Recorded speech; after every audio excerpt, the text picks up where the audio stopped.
আমি আমির খসরু মাহমুদ চৌধুরী, অর্থমন্ত্রী, প্রস্তাব করছি যে বীমা উন্নয়ন ও নিয়ন্ত্রণ কর্তৃপক্ষ আইন 2010-এর সংশোধন কল্পে আনিত বিলটি বীমা উন্নয়ন ও নিয়ন্ত্রণ কর্তৃপক্ষ সংশোধন বিল 2026 বিশেষ কমিটি কর্তৃক সুপারিশকৃত আকারে মহান সংসদে অবিলম্বে বিবেচনার জন্য গ্রহণ করা হোক।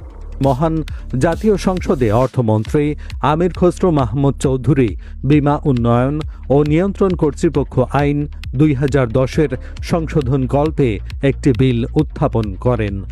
প্রস্তাবিত বীমা উন্নয়ন ও নিয়ন্ত্রণ কর্তৃপক্ষ বিল 2026 বিশেষ কমিটির সুপারিশ অনুযায়ী সংশোধিত আকারে সংসদে উপস্থাপন করা হয়েছে।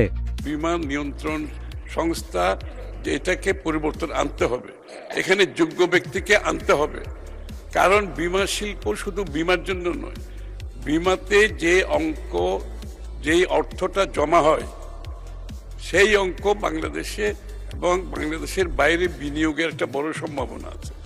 বাংলাদেশের অর্থনীতিতে, শিল্পে, সার্ভিস সেক্টরে সব জায়গায় বিনিয়োগের সুবিধা আছে, এটা অনেক বড় একটা অংশ। দেশের বীমা খাত এখন এক নতুন সম্ভাবনার দিগন্তে প্রবেশ করেছে। দীর্ঘদিন অবহেলিত হিসেবে বিবেচিত এই খাতকে আর ছোট করে দেখার সুযোগ নেই, এমনটাই মনে করছেন সংশ্লিষ্টরা।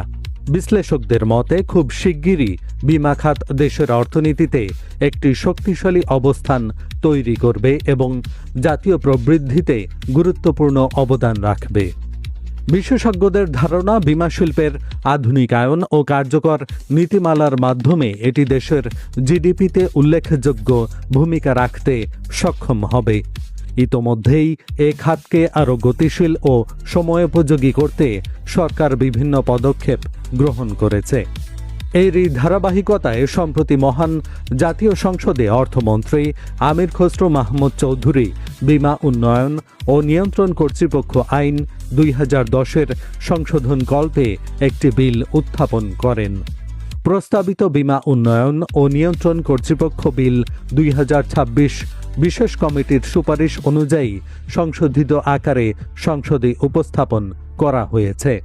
সংসদে উত্থাপিত প্রস্তাবে বিলটি দ্রুত বিবেচনার জন্য গ্রহণের আহ্বান জানানো হয়। সংশ্লিষ্টদের মতে এই সংশোধনী বিল পাশ হলে বীমা খাতের স্বচ্ছতা, জবাবদিহিতা ও দক্ষতা আরও বৃদ্ধি পাবে, যা দেশের অর্থনৈতিক অগ্রযাত্রায় নতুন মাত্রা যোগ করবে। সার্বিকভাবে বীমা খাত এখন একটি স্বর্ণালী যুগের সূচনায় দাঁড়িয়ে আছে, যা ভবিষ্যতে দেশের অর্থনীতির অন্যতম চালিকা শক্তিতে পরিণত হওয়ার সম্ভাবনা রাখে।